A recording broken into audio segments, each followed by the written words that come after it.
is Kim Mantello, and today I'm here to answer some questions that I've been receiving from leadership, specifically around how do I establish accountability while still creating an environment that is conducive to being psychologically safe and really empowering.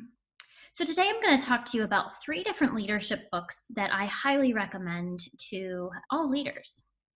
So the first one is from Patrick Lencioni. Now, you may know Patrick Lencioni from a couple of his books, including The Five Dysfunctions of a Team and The Ideal Team Player. But the book that I want to specifically talk about today is The Advantage. And in that book, he talks about creating a cohesive leadership team. Now, oftentimes when we think of leaders, we think of a person who's the head of a department or an organization and how they interact with the people who are on the teams, maybe the people who report to them. But in this book, Lencioni wants us to specifically focus on how do those leaders work together as a cohesive leadership team? What are they doing to ensure that we understand the context of the entire organization? What are we doing to make sure that they are setting the clarity for that organization, that they're coming together and understanding what are the issues, and that they're coming out singing one song?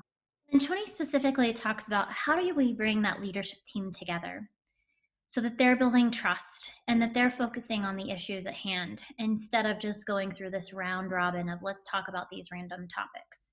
He wants them to make sure that they're focusing on the most important things for the organization at that time.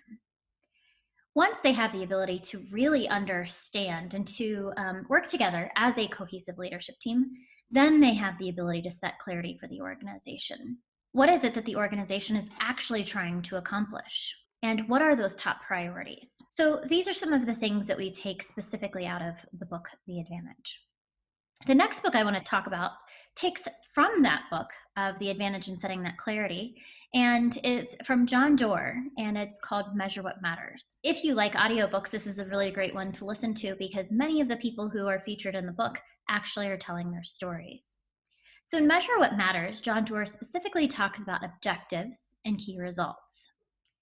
Similar to Lencioni in talking about setting that clarity, John Doerr says that we need to set the objectives for the organization. We need to make sure that we're clearly articulating what are those objectives and how do we know if we're being successful? What are the measures that we're going to see how we're actually doing? And that we can apply those both on an annual basis and a quarterly basis, depending upon what makes sense. What are some small things that we can do to see if we're making the progress that we need to? Another interesting thing with this is that he says not to cascade metrics. Far too many times in organizations, we get this really key objective that we're going to be focused on. And then the next leader says, okay, here's how I'm going to specifically focus on this problem. And instead, John Doerr says, leave that open. Allow the teams to then focus on how can they actually meet the objectives of that larger organization.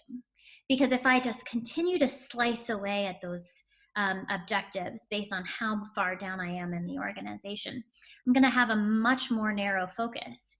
And I won't necessarily be able to tie that to the top level organization. And far too often, we see teams who say, I know what I'm doing, but I don't have any idea how that actually ties to the high level objectives of the organization.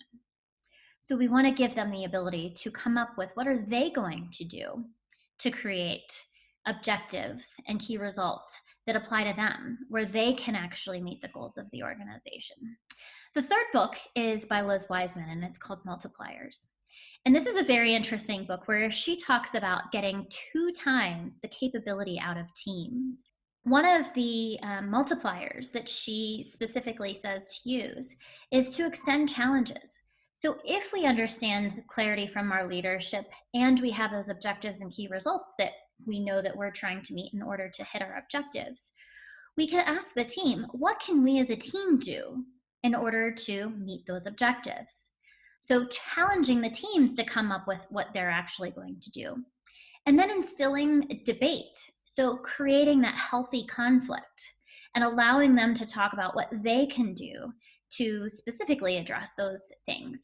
Have someone be the devil's advocate, have someone talk about the pros of the thing, and then really come up with what are the best pieces of all of the ideas so that we can deliver a really meaningful product to our customers. And after they have gone through this debate and everyone's voice has been heard, then we have the ability to actually instill ownership and accountability that comes along with that. If I have the ability to be a part of the discussion and a part of the decision to say, what are we actually doing and how are we going to go about doing it, I'll be much more likely to be accountable for those decisions. So, my challenge for you as a leader is to create clarity. Make sure that you're working together as a leadership team. We don't want this infighting between different leaders. We want the leaders to come together with one unified message. What are we actually trying to do? And how do we take that mission or that objective and really deliver that to the organization? The next thing that I'm going to ask you to do is to ask your teams how they can contribute the most to the organization. What metrics or key results are they going to be focusing on to see if they're actually able to deliver on the outcome that we're trying to meet? And what are those things in the short term, maybe in a quarter, or in a longer term, maybe an annual basis, that we're going to be looking at to see if we're solving the right problems? If you have any questions about these leadership topics, or you're looking for some assistance to make your business more agile, please reach out to me. My email address is kim@antelloagility.com, and you can find me on LinkedIn at Kim Antello. Thank you.